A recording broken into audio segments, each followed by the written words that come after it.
సురక్షిత తగ్గిపోతూ ఉన్నాయి. మరొక పక్క social media anti social media తయారైపోయి హెడ్లైన్స్ చూస్తాం, కానీ లోపల చూస్తే అసలు విషయం ఏమి ఉండదు. అదొక కొత్త ధోరణి వాళ్ళ జర్నలిజంలో, పత్రికల్లో, టెలివిజన్ ఛానల్లో ముఖ్యంగా వచ్చింది. ఆ టెలివిజన్ ఛానల్లో ఒక్కొక్కసారి ఆ వార్త వింటాం, లోపల చూసి అసలు ఏమి ఉండదు. నేను ఉదయం చెప్పాను, ఇప్పుడు మిత్రుడు రేవంత్ రెడ్డి గారు కూడా ఉన్నారు కాబట్టి చెప్తున్నాను. ఒకరోజు ఒక యూట్యూబ్ ఛానల్ రేవంత్ రెడ్డికి రాడ్డు దింపిన వెంకయ్య అని. నాకు యువకుడు, నేను ఎంతో నచ్చేవాడు, మెచ్చేవాడు, కష్టపడి పనిచేస్తున్నాడు. పార్టీలు వేరే కావచ్చు, ఎవరి ఆలోచనలు వాళ్ళే అనుకోండి.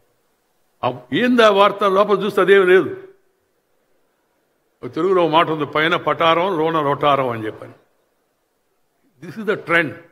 అలాగే చంద్రబాబు నాయుడు గారి గురించి కూడా అదే. నేను మాట్లాడదలుచుకుంటే చంద్రబాబు నాయుడు గారు కాదు, ఎవరి గురించి నేను చెప్పదలుచుకొని చెప్తాను, దాంట్లో మొహమాటం లేదు.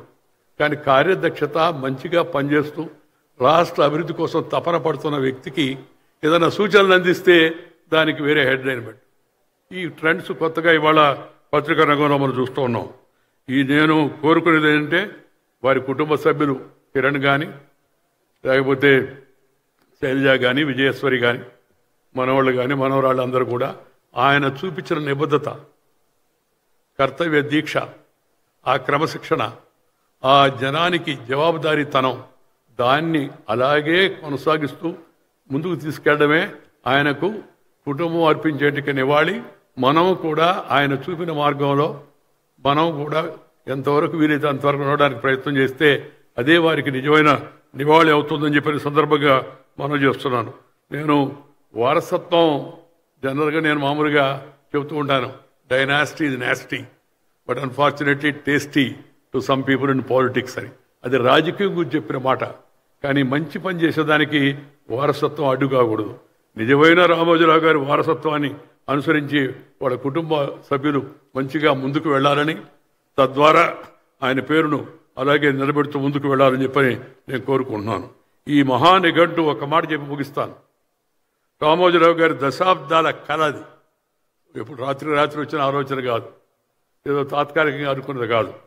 ఆ నిఘంటువుని, ఈ భాషని, మన భాషను సుసంపన్నం చేసి సమాజ సంస్కృతిని, పురోగతిని ఆ భాష సూచిస్తుంది.